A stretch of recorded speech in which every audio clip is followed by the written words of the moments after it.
Look at it. There are foodies and there are brave heart foodies. Today's food is for those brave hearts because we're going to cook goat head curry. This is a very traditional curry. People love to make this because this got a very special aroma. When the goat head is nicely roasted and scraped off all the hair, it develops a nice kind of charred aroma. That is what people love it for. First, we're going to make a masala powder because nobody sells this masala powder.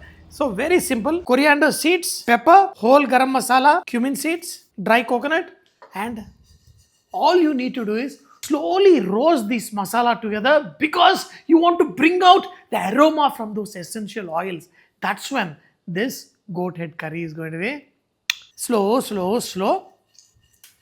This cooking process will take some time and you need to get a slight golden color on the grated coconut. Ding dong ding, ding dong ding dong ding dong ding dong ding. When the coconut gets slight color, you're going to add poppy seed. Do you know a lot of birds eat some stones to digest their food? Similarly, this poppy seed, when it goes to your blender, you want it to grind easily, so you can add some salt. Yes, it does help. Now once again, mix it. Now switch off the flame. Only when it cools down, put it in a blender and make it into a fine powder. After it becomes powder, you can also add water and make it into a paste. And for this, add some oil in a pan.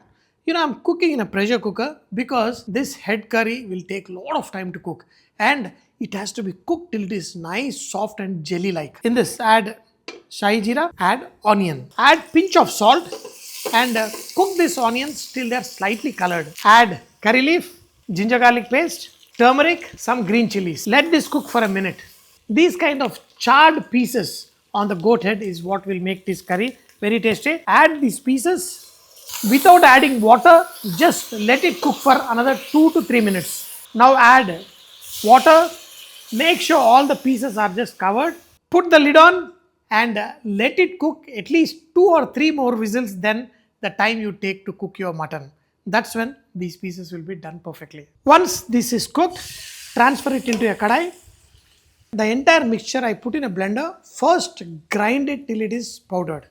Because the poppy seed is very difficult to convert into a paste if you add water. Later, you add water, then everything becomes a nice paste. Add to this. Add chili powder. Add some tamarind juice. Now, we're going to let this cook on a slow flame for another 10 minutes. Let these masalas and the sourness get absorbed by the pieces till it starts shining and looks like a jelly kind of gravy. Cook for another 10-15 minutes till all the moisture is gone. Cook it on a slow flame. Another 10 minutes of cooking, you'll start getting that shine. You're going to add chopped coriander and maybe a little bit of salt. Mix it. Put the lid on and let it cook for another 3-4 minutes on a slow flame. Wow, look at it.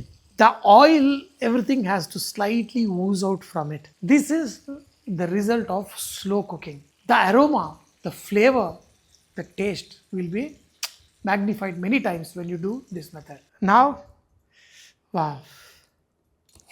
The gravy, people often love this kind of gravy. Look at it. Every piece just hugged by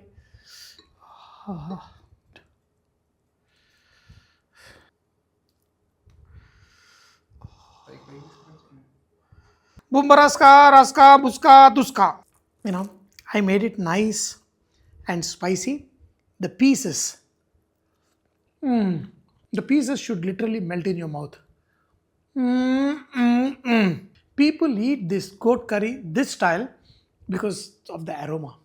So earthly, as I told you, if you're a bold foodie, you can try this and you will just love it.